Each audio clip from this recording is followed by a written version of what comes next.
Hi friends, ಎಲ್ಲರೂ ಹೇಗಿದ್ದೀರಾ friends? ಇವತ್ತು ನಾನು ಮಸಾಲೆ ದೋಸೆಗೆ ಪಲ್ಯ ಮಾಡ್ತಾಯಿದ್ದೇನೆ. ಇವತ್ತು ಹಿಟ್ಟು ರುಬ್ಬಿ ಇಟ್ಕೊಂಡಿದ್ದೇನೆ ನಾನು ಆಲ್ರೆಡಿ. ಅದಕ್ಕೊಂದು ಚಟ್ನಿ ಕೂಡ ರುಬ್ಬಿ ಇಟ್ಕೊಂಡಿದ್ದೇನೆ. ಇವಾಗ ಇದೊಂದು ಪಲ್ಯ ಮಾಡಬೇಕು ಮಸಾಲೆ ದೋಸೆಗೆ. ಆ ಪಲ್ಯಕ್ಕೆ ಏನೊಂದು ಆಲೂಗಡ್ಡೆ ಕೂಡ ಬೇಯಿಸಿ ಇಟ್ಕೊಂಡಿದ್ದೇನೆ. ನೋಡಿ, ಒಂದು 5ರಿಂದ 6 ಆಲೂಗಡ್ಡೆ ತೊಗೊಂಡಿದ್ದೇನೆ. ಅದನ್ನು ಬೇಯಿಸಿ ಇಟ್ಕೊಂಡಿದ್ದೇನೆ. ಮತ್ತೊಂದು ಸ್ವಲ್ಪ ಕ್ಯಾರೆಟ್ ತುರಿ ಹಾಕ್ತೇನೆ ನಾನು ಪಲ್ಯಕ್ಕೆ ಚೆನ್ನಾಗಿರುತ್ತೆ ಅಂತ. ಒಂದು ಸ್ವಲ್ಪ ಕೊತ್ತಂಬರಿ ಸೊಪ್ಪು, ಮತ್ತೊಂದು 3 ಹಸಿಮೆಣಸಿನ್ಕಾಯಿ ಖಾರಕ್ಕೆ. ಇದು ಖಾರ ಇದೆ, ಅದರಿಂದ ಒಂದು 3 ಸಾಕಾಗುತ್ತೆ. ಮತ್ತೊಂದು 2 ಈರುಳ್ಳಿ ತೊಗೊಂಡಿದ್ದೇನೆ. ಈರುಳ್ಳಿ ಜಾಸ್ತಿ ಬೇಕಾದರೆ ಹಾಕ್ಕೊಳ್ಬೋದು. ನಾನು ಈರುಳ್ಳಿ ಜಾಸ್ತಿ ಹಾಕಲ್ಲ, ಮಕ್ಕಳಿಗೆ ಜಾಸ್ತಿ ಈರುಳ್ಳಿ ಸಿಕ್ಕಿದ್ರೆ ಆಗಲ್ಲ. ಅದರಿಂದ ಒಂದು 2 ತೊಗೊಂಡಿದ್ದೇನೆ. ಇದನ್ನು ಇವಾಗ ಕಟ್ ಮಾಡಿಕೊಂಡು ಇದನ್ನೆಲ್ಲ ರೆಡಿ ಮಾಡಿಕೊಂಡು ಆಮೇಲೆ ಪಲ್ಯ ಮಾಡುವಾಗ ನಿಮಗೆ ತೋರಿಸ್ತೇನೆ. ಇದು ಈರುಳ್ಳಿ ಇದಕ್ಕೆ ಪಲ್ಯಕ್ಕೆ ಆಗುವಾಗ ಮಸಾಲೆ ದೋಸೆ ಪಲ್ಯಕ್ಕೆ ಉದ್ದುದ್ದ ಕಟ್ ಮಾಡ್ಕೊಳ್ಬೇಕು. ಹೀಗೆ ಈರುಳ್ಳಿನ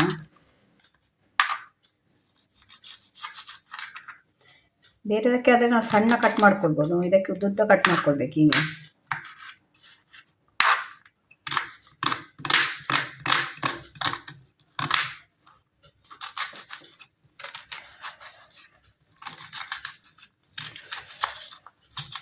ನೋಡಿ, ಈ ರೀತಿ ನಿಮ್ಗೆ ಈರುಳ್ಳಿ ಜಾಸ್ತಿ ಬೇಕಾದ್ರೆ ಜಾಸ್ತಿ ಹಾಕ್ಕೊಳ್ಬೋದು. ಕೆಲವರು ಜಾಸ್ತಿ ಹಾಕ್ಕೊಳ್ತಾರೆ ಈರುಳ್ಳಿ, ಅದೇ ನಮಗೆ ಸ್ವಲ್ಪ ಕಡಿಮೆ ಆಗಬೇಕು ಈರುಳ್ಳಿ. ನೋಡಿ, ಈ ರೀತಿ ಕಟ್ ಮಾಡ್ಕೊಂಡಿದ್ದೇನೆ. ಎಷ್ಟಾಗಿದೆ. ಮತ್ತು ಇದು ಕೂಡ ಹಾಗೆ ಸೀಳಿ ಹಾಕ್ತೇನೆ. ಇದು ಸಣ್ಣ ಕಟ್ ಮಾಡಿ ಹಾಕಲ್ಲ ನಾನು, ಇದಕ್ಕೆ ಸೀಳಿ ಹಾಕ್ತೇನೆ ಮಸಾಲೆ ದೋಸೆ ಪಲ್ಯಕ್ಕೆ. ಇದು ಆಲೂಗಡ್ಡೆ ಎಲ್ಲ ನೋಡಿ ಹೀಗೆ ಸ್ಮ್ಯಾಶ್ ಮಾಡಿ ಇಟ್ಕೊಂಡಿದ್ದೇನೆ ಎಲ್ಲ. ಇದು ಇವಾಗ ಇದನ್ನು ಪಲ್ಯ ಮಾಡ್ತೇನೆ. ಇವಾಗ ಇದಕ್ಕೆ 1ರಿಂದ 1.5 ಸ್ಪೂನಷ್ಟು ಎಣ್ಣೆ ಇಟ್ಟಿದ್ದೇನೆ. ಎಣ್ಣೆಗೆ ಇವಾಗ ಒಗ್ಗರಣೆಗೆ ನಾನು 1 ಸ್ಪೂನಷ್ಟು ಸಾಸಿವೆ ಹಾಕ್ತಾಯಿದ್ದೇನೆ. ಮತ್ತೊಂದು ಅರ್ಧ ಸ್ಪೂನಷ್ಟು ಉದ್ದಿನಬೇಳೆ ಮತ್ತು 1 ಸ್ಪೂನಷ್ಟು ಕಡಲೆಬೇಳೆ ಹಾಕ್ತಾಯಿದ್ದೇನೆ. ಮತ್ತೊಂದು ಸ್ವಲ್ಪ ಅರ್ಧ ಸ್ಪೂನಷ್ಟು ಜೀರಿಗೆ ಬೇಕಾದರೆ ಹಾಕ್ಕೊಳ್ಳಿ, ಇಲ್ಲಾಂದರೆ ಆಪ್ಷನ್ ಅದು. ಮತ್ತೊಂದು ಸ್ವಲ್ಪ ಕರಿಬೇವು. ಇವಾಗ ಇದು ಒಗ್ಗರಣೆ ಹಾಕಬೇಕು.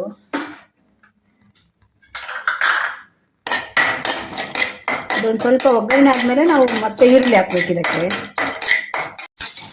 ನೋಡಿ, ಇವಾಗ ಇದು ಒಗ್ಗರಣೆ ಆಗಿದೆ. ಅದಕ್ಕೆ ಈರುಳ್ಳಿ ಹಾಕಿದ್ದೇನೆ ನಾನು. ಇವಾಗೆಲ್ಲ ಈರುಳ್ಳಿ ಹಾಕ್ತೇನೆ. ಹಾಗೆ ಹಸಿಮೆಣಸಿನ್ಕಾಯಿ ಕೂಡ ಹಾಕ್ತಾಯಿದ್ದೀನಿ. ಇದು ಒಂದ್ಸಲ ಚೆನ್ನಾಗಿ ಫ್ರೈ ಆಗಬೇಕು, ಮತ್ತು ಕೆಂಪು ಕಲರ್ ಆಗಿ ಬರಬೇಕು. ಇದು ಬೇಗ ಫ್ರೈ ಆಗಬೇಕು ಅಂತಂದರೆ ಒಂದು ಅರ್ಧ ಸ್ಪೂನ್ ಅದಕ್ಕೆ ಉಪ್ಪು ಹಾಕಿದರೆ ಈರುಳ್ಳಿ ಬೇಗ ಫ್ರೈ ಆಗುತ್ತೆ. ಇದು ಆಮೇಲೆ ಉಪ್ಪು ಮತ್ತೆ ನೋಡ್ಕೊಂಡು ಹಾಕ್ಬೋದು. ಒಂದು ಅರ್ಧ ಸ್ಪೂನು ಹಾಕಿ ಇವಾಗ. ಆಮೇಲೆ ನೀವು ಆಲೂಗಡ್ಡೆ ಹಾಕಿದ ಮೇಲೆ ಪಲ್ಯ ಮಾಡುವಾಗ ಮತ್ತೆ ಉಪ್ಪು ನೋಡಿಕೊಂಡು ಉಪ್ಪು ಸ್ವಲ್ಪ ಹಾಕ್ಕೊಳ್ಬೋದು. ಇದು ಫ್ರೈ ಆಗಲಿಕ್ಕೆ ಉಪ್ಪು ಹಾಕೋದ್ರಿಂದ ನಿಮಗೆ ಬೇಗ ಫ್ರೈ ಆಗುತ್ತೆ. ಇದೊಂದು ಕಲರ್ ಚೇಂಜ್ ಆಗಬೇಕು. ಇದು ಒಂಥರ ಫ್ರೈ ಆಗಿ ರೆಡ್ ಕಲರ್ಗೆ ಬರುತ್ತೆ. ಆವಾಗ ನಾವು ಆಲೂಗಡ್ಡೆ ಹಾಕಬೇಕು. ಆಲೂಗಡ್ಡೆ ಇದು ಸಿಪ್ಪೆ ತೆಗೆದು ಮ್ಯಾಶ್ ಮಾಡಿ ಇಟ್ಕೊಂಡಿದ್ದೇನೆ ನಾನು. ಇದಕ್ಕೆ ಒಂದು ಸ್ವಲ್ಪ ಅರಿಶಿಣದ ಪೌಡ್ರ್ ಹಾಕ್ತಾಯಿದ್ದೇನೆ. ನಾರ್ಮಲ್ ಇದಕ್ಕೆ ಹಾಕ್ಬೋದು, ಆದರೆ ನಾನು ಈ ರೀತಿ ಮಾಡೋದು. ಇದಕ್ಕೊಂದು ಸ್ವಲ್ಪ ಉಪ್ಪು ಹಾಕಿದ್ದೆಲ್ಲ, ಇದಕ್ಕೊಂದು 1/4 ಸ್ಪೂನಷ್ಟು ಉಪ್ಪು ಹಾಕ್ತಾಯಿದ್ದೇನೆ. ಇದಕ್ಕೊಂದು ಅರ್ಧ ಸ್ಪೂನಷ್ಟು ಹಾಕಿದ್ದೆ ನಾನು. ಮತ್ತು ಇದಕ್ಕೊಂದು ಸ್ವಲ್ಪ ಸಕ್ಕರೆ ಹಾಕ್ತಾಯಿದ್ದೇನೆ. ಸಕ್ಕರೆ ಬೇಕಿದ್ರೆ ಹಾಕ್ಕೊಳ್ಬೋದು. ನಾನದು ಉಪ್ಪು ಹುಳಿ ಸಿಹಿ ಎಲ್ಲ ಇರಲಿ ಅಂತ ಹಾಕೋದು. ಒಂದು 1/4 ಸ್ಪೂನಷ್ಟು ಸಕ್ಕರೆ ಹಾಕ್ತಾಯಿದ್ದೀನಿ. ಇದು ಇವಾಗ ಇಲ್ಲಿ ಫ್ರೈ ಆಗ್ತಾಯಿದೆ. ಯಾಕೆಂದರೆ ಇದು ಬೇಗ ಆಗುತ್ತೆ ಅಂತ, ಆಮೇಲೆ ಎಲ್ಲ ನೀವು ಒಟ್ಟಿಗೆ ಮಾಡಿಕೊಂಡ್ರೆ ಟೈಮ್ ವೇಸ್ಟ್ ಆಗುತ್ತೆ. ಇಲ್ಲಿ ಫ್ರೈ ಆಗ್ತಾ ಇರುವಾಗ ನಾನು ಇದನ್ನು ಒಂದ್ಸಲ ಮಿಕ್ಸ್ ಮಾಡಿಕೊಂಡ್ರೆ ಚೆನ್ನಾಗಿ, ಆಮೇಲೆ ಅದಕ್ಕೆ ಹಾಕಿದರೆ ಬೇಗ ಆಗೋಗುತ್ತೆ ಅಂತ ಅಷ್ಟೇ. ನೀವು ಅರ್ಜೆಂಟಲ್ಲಿ ಮಾಡಬೇಕು ಅಂತಿದ್ರೆ ಈ ರೀತಿ ಮಾಡ್ಕೊಳ್ಬೋದು. ನೋಡಿ, ಇದು ಫ್ರೈ ಆದಮೇಲೆ ಅದಕ್ಕೆ ಹಾಕಿ ಮಿಕ್ಸ್ ಮಾಡಿದರೆ ಆಯಿತು.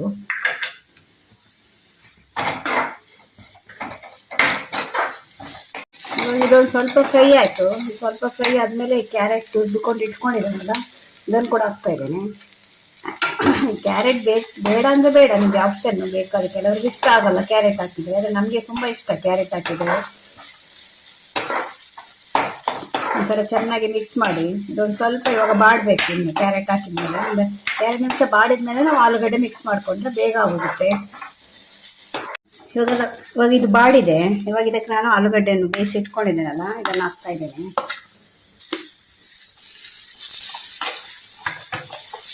ಹಾಕಿ ಒಂಥರ ಚೆನ್ನಾಗಿ ಮಿಕ್ಸ್ ಮಾಡಿ. ನಿಮಗೆ ಕ್ಯಾರೆಟ್ ಹಾಕಿದ್ರಿಂದ ಕಲರ್ ಚೇಂಜ್ ಕಾಣುತ್ತೆ. ನೋಡಿ, ರೆಡ್ ಕಲರ್ ಕಾಣ್ತಾ ಇದೆ. ಅದು ಟೇಸ್ಟ್ ಕೂಡ ಅಷ್ಟೇ ಚೆನ್ನಾಗಿರುತ್ತೆ. ನಿಮಗೆ ಹೋಟೆಲೆಲ್ಲ ಸಿಗುತ್ತಲ್ಲ ಪಲ್ಯ, ಮಸಾಲೆ ದೋಸೆ ಪಲ್ಯ ಹಾಗೆ ಇರುತ್ತೆ.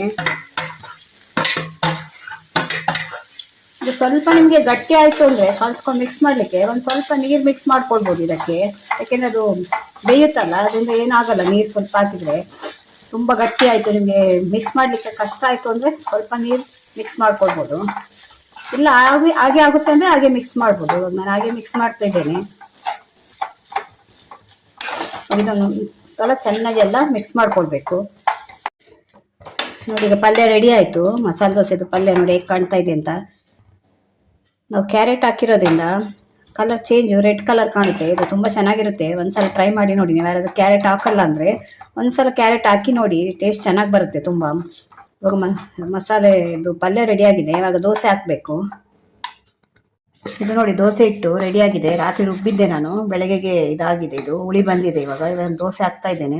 ಇದಕ್ಕೆ ನಾನು ಎಲ್ಲ ಸ್ವಲ್ಪ ಜಾಸ್ತಿ ಇಟ್ಟು ರುಬ್ಬಿಟ್ಕೊಳ್ತೇನೆ. ಅದ್ರ ಉಪ್ಪು ಹಾಕಲ್ಲ ನಾನು, ಎಷ್ಟು ಬೇಕೋ ಅಷ್ಟೇ ಹೊರಗಡೆ ತೆಗೆದು ಉಪ್ಪು ಹಾಕ್ತೇನೆ ಅದಕ್ಕೆ. ಅದ್ರ ಹುಳಿ ಆಗುತ್ತೆ ಅದು. ಇವಾಗ ಸೆಕೆಗಾಲ ಜಾಸ್ತಿ ಅಲ್ಲ, ಅದರಿಂದ ಇಟ್ಟು ಇವಾಗ ಹುಳಿ ಬಂದರೆ ಚೆನ್ನಾಗಿರಲ್ಲ ಅದು. ಇವಾಗ ದೋಸೆ ಹಾಕ್ತಾ ಇದ್ದೇನೆ ನೋಡಿ.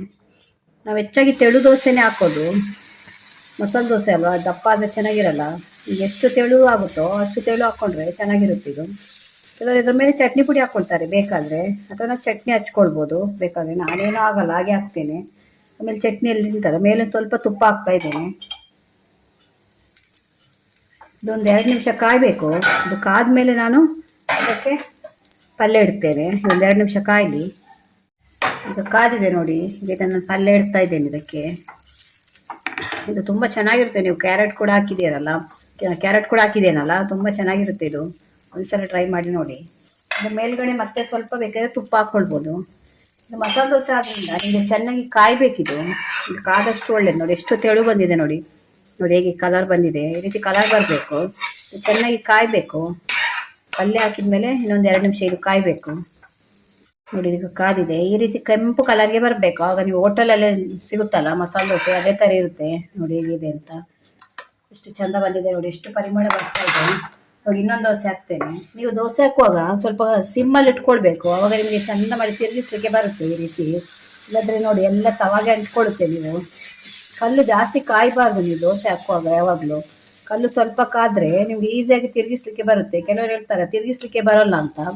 ಈಸಿಯಾಗಿ ತಿರುಗಿಸ್ಲಿಕ್ಕೆ ಬರುತ್ತೆ. ಯಾಕೆಂದರೆ ನೀವು ಅದು ಸಿಮ್ಮಲ್ಲಿ ಇಟ್ಕೊಂಡ್ರೆ ಈಸಿಯಾಗಿ ತಿರುಗಿಸ್ಬೋದು. ನೀವು ದೋಸೆ ಹಾಕಿದ್ಮೇಲೆ ಜಾಸ್ತಿ ಮಾಡಿ, ಅದು ಸ್ವಲ್ಪ ಕಾದ್ಮೇಲೆ ನೀವು ಪಲ್ಯ ಇಡಬೇಕು. ಆವಾಗ ಕ್ರಿಸ್ಪಿ ಬರುತ್ತೆ ನಿಮಗೆ ದೋಸೆ.